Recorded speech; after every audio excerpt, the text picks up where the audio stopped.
Russian lawmakers approve prison for fake war reports. Russians could face prison sentences of up to 15 years for spreading information that goes against the government's position on the war in Ukraine. 501. Düsseldorf, Germany. Russians could face prison sentences of up to 15 years for spreading information that goes against the Russian government's position on the war in Ukraine, a move that comes as authorities block access to foreign media outlets. The Russian parliament voted unanimously Friday to approve a draft law criminalizing the intentional spreading of what Russia deems to be fake reports.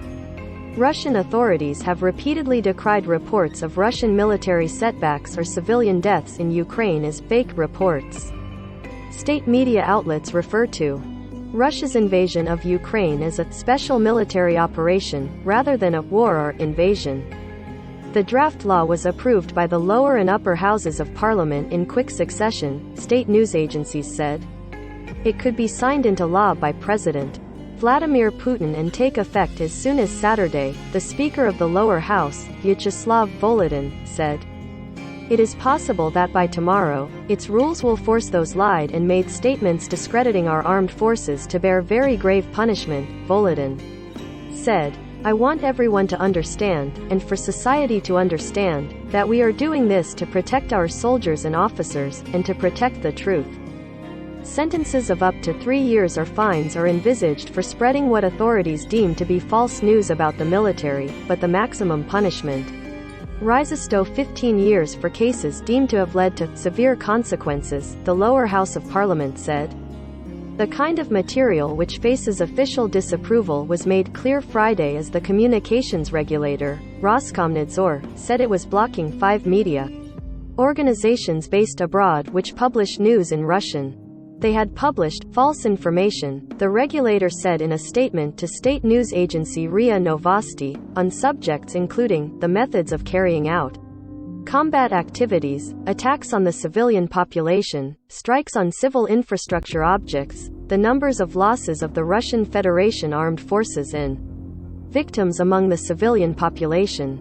The blocks affect the BBC, the U.S. government-funded Voice of America and Radio Free Europe, Radio Liberty, German broadcaster Deutsche Welle and Latvia-based website Meduza. Together, they are among the most influential and often critical foreign media publishing in Russian.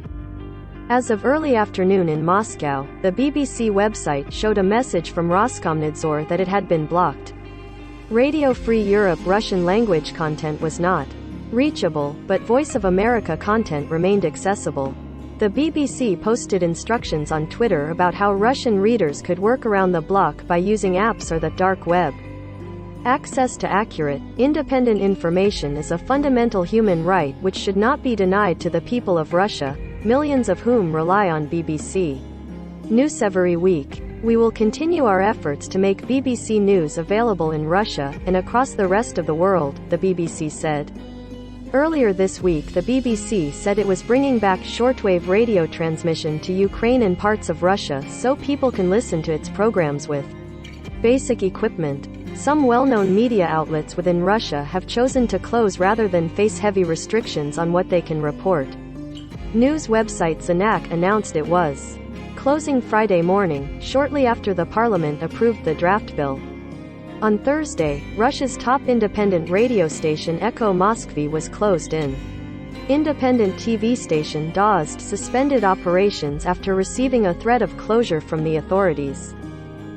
Follow all AP stories on the Russian invasion of Ukraine at https://apnews.com/hub/Russia-Ukraine.